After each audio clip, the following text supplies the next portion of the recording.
টুকটুকে এটা হচ্ছে খাদ্য জর্জের শাড়িটা থাকবে। শাড়িটার শাইনিংটা দেখুন, গ্লেজটা দেখুন, মিনাকারি কাজ করার, এগুলো সম্পূর্ণ হচ্ছে সাচ্চা গোল্পের জড়ি, একেবারে হচ্ছে পিওর খাদ্য, যেগুলো স্থানকাল পাত্রভেদে কিনতে গেলে মিনিমাম কিন্তু 15,000 টাকা লাগবে, মিনিমাম 15,000 টাকা লাগবে খাদ্য শাড়িটা। আমি প্রাইসটা সব আপনাদেরকে মেনশন করে দিব, কিভাবে অর্ডার করবেন প্রসেসিংটাও কিন্তু আপনাদেরকে বলে দিব। দেখুন কত নাইস থাকবে শাড়িটা, মাশাআল্লাহ। ডিজাইনটা দেখুন, খাদ্যের সেরকম ডিজাইন নিয়ে আসছে আজকে আপনাদের জন্য।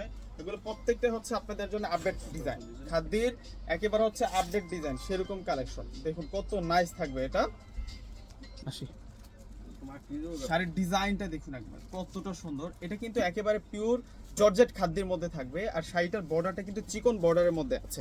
এই শাড়িগুলো কিন্তু ফলস করায় আসে, এক্সট্রা করে নিয়ে ফলস করতে হবে না। যে দেখুন ভিতর পাটা ফলস করা আছে, আর সম্পূর্ণ হচ্ছে মিনাকারি সলিড কাজ করা, একেবারে ফুল বডিতে কাজ করা আছে এই শাড়িটারও। আমরা এই শাড়িটারও প্রাইস দিচ্ছি আপনাদেরকে 8,500 টাকা। অর্ডার করার জন্য ডিসক্রিপশন বক্সে অনলাইন নাম্বার দিয়ে দিব, ওই নাম্বারের সাথে যোগাযোগ করে কিন্তু আপনারা অর্ডারটা করে নিতে পারবেন। আর এটা চলে আসবে হচ্ছে ব্লাউজ।